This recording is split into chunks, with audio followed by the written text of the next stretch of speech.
Lauren. Just thought I'd do a little intro to tell you about myself. Been thinking about starting a channel for quite a while now, just to document my journey. I have bilateral hip dysplasia, bilateral femoral anteversion, and also ischial femoral impingement from the position of my femurs. I'm hypermobile, joint hypermobility syndrome, and I've got shoulder sort of dysplasia as well. So my glenohumeral joints, the socket is too small for the ball of my humerus. So I've got some shoulder issues as well, mainly the left. The right one is not too bad.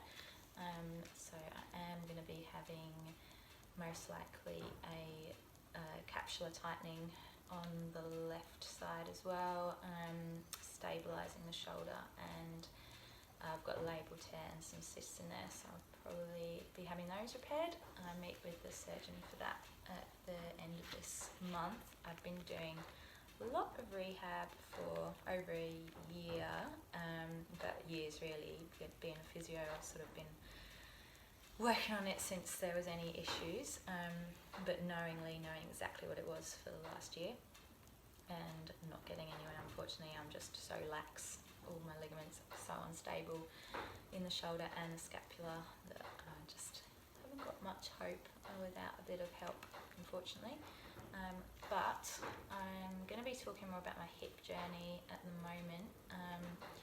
So I had a periacetabular osteotomy on my left side for my left hip dysplasia in January 2020. And then in September 2020, I had a femoral osteotomy for the left side. This was quite a big one. I had the derotational osteotomy, I had a valgus osteotomy, a shortening of the limb, labral repair, screws removed from the periacetabular osteotomy, and blood injection, PRP injection into the labrum, and he had a little look around my nerve, sciatic nerve, in case there was any scar tissue on there, but that was actually fine. So that was in September, and 2 weeks ago, or 13 days actually, I just had the plate and screws from the femoral osteotomy removed. Yeah, so a bit late to the party, showing all that journey, but I'll put in some pictures now of the various stages, and I'm going to be having my right side done soon, so I'll be giving you a much more in-depth view of the whole process of that. I'll endeavour to film all the steps along the way. I meet with my surgeon to discuss the right hip on the 16th of March. I have got a date booked in as the 26th of April for a PAO on the right side, but I'm discussing with him. I think I'm going to need a femoral osteotomy as well, and I would really like to get them done simultaneously just to decrease the overall recovery time. And so I'm 32, I really want to get on with my life, want to have the time to have family if that's the way I want to go, and just get back into proper work and life and be able to get a house again. So I sold my house in the beginning of 2020, primarily because I broke up with my ex and we owned a house together, but I was looking for a house of my own, and then when I got this diagnosis, which was in June 2019, oh sorry, I sold it at the beginning of 2019. Yes. I decided that it was best to put those plans on hold. Initially thinking I was just going to be having one major hip surgery, but even so I thought, well, I'm going to be off work for a while, I'm going to need help, I'll just wait until after that to buy a house, so I don't have to worry about mortgage repayments, etc. I'm very glad I did that, because I'm now over a year since my first surgery and I still have more to go, and I've been very dependent on others, my family and my boyfriend, for support physically, and my parents have not been charging me rent, which has been great, because I haven't really had much income. So I'm back with my parents, will be for a while yet until I'm finished surgeries.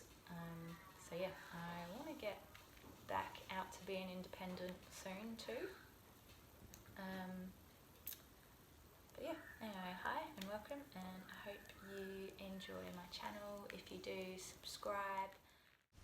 So this is the delightful get-up pre-surgery, just waiting to go in. And here is my x-ray, so 5 big screws, and just post-op where the wound is. And then day 1, I got out of bed and went for a walk, which was really early. I actually recovered super fast from this procedure.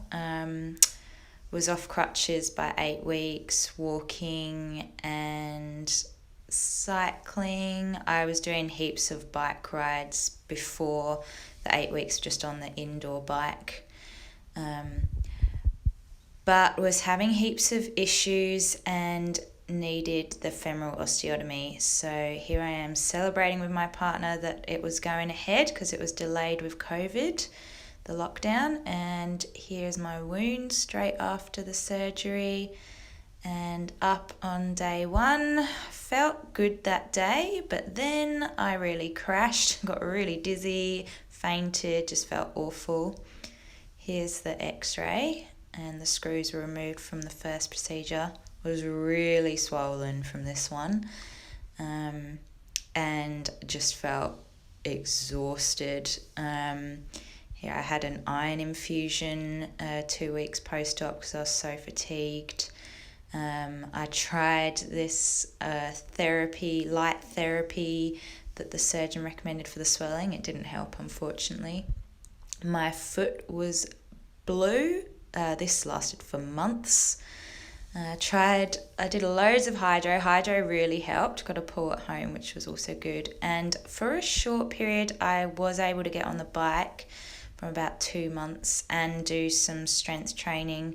So probably from like the 8 to 12 week mark, I tolerated this stuff.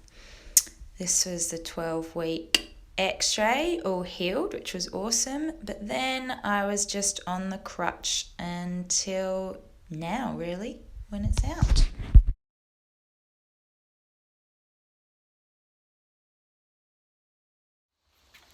So my channel is called Evolve Rehab and Coaching, because I have started my own business. As you can see, I'm a physiotherapist, been qualified for over 7 years now, and working in private practice, so clinics, like what you think of as a physio really when you go to a clinic and you've got an injury. That's what I do. So I've now started my own thing.